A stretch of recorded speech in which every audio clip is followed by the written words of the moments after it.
Nellie nutgraf. Chapter 2. Nellie always wanted to be the first one to arrive at the newspaper office so she didn't miss anything. So she slept in a filing cabinet drawer right next to her desk. Then, when she heard her boss, Brian the editor, opening the front door, she popped out and landed right in her chair, ready to get started on her next front page story. On this day, she was a little too excited, so when she went popping out, she popped right out over her desk and landed in some bean left over by the other reporter. Shot nervously. "Why do you smell like bean dip?" asked Brian the editor. "Never mind the bean dip," said Nellie. "I've got a hot tip on a huge front page story." "Oh yeah," said Brian the editor, holding his nose. "What is it?"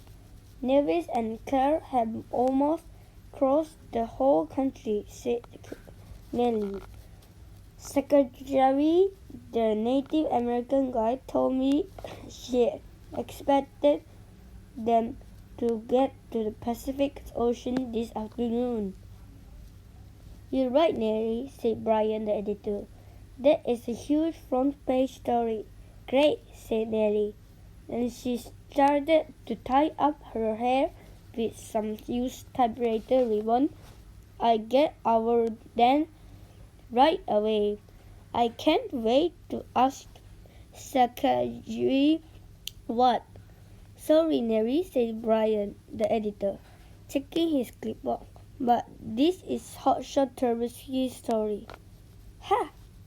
said Hotshot nervously, sticking out his tongue. "This is an outrage," shouted Nellie. "Wolf's manners weren't much better." "Sorry, Nellie," said Brian the editor.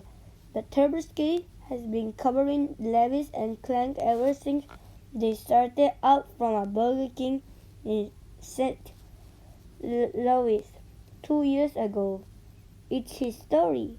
"Yeah, it's my story, not yours," yelled Turboski. He grabbed this notebook and ran out the door. "See ya," Turboski yelled. "I gotta and go review Lewis and Clark and get tomorrow's big, huge front page story. Don't forget to get a picture of their cute doggy," Brian the editor yelled after him. "And get an interview with Sketchy," yelled Nellie. But Turboski was already in a taxi headed for Oregon. "This is an out." "Don't worry," said Brian, the editor. "I have an important story for you, too. Today is the day the Samuel Morse Company starts selling the new iTelegraph 22 and a half.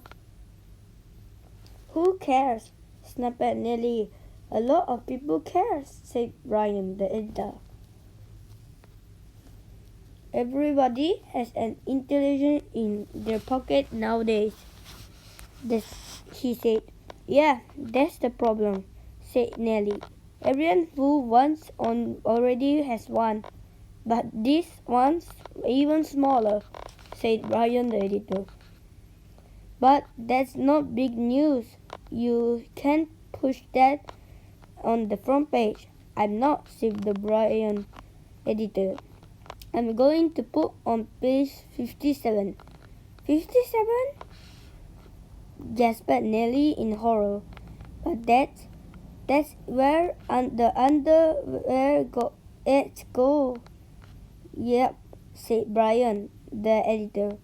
"And every day someone has to write the story that goes next to the underwear ad. And today, that somebody is you." "No, it's not," insisted Nellie. "Yes, it is. If you want to keep your job," said Brian the editor. He made a little note on his clipboard. The sale starts on at 5 o'clock. Be there or else. He went into his office and slammed the door. This is an outrage, yelled Nellie. But Brian, the editor, has just installed a soundproof door and didn't hear a thing. The end.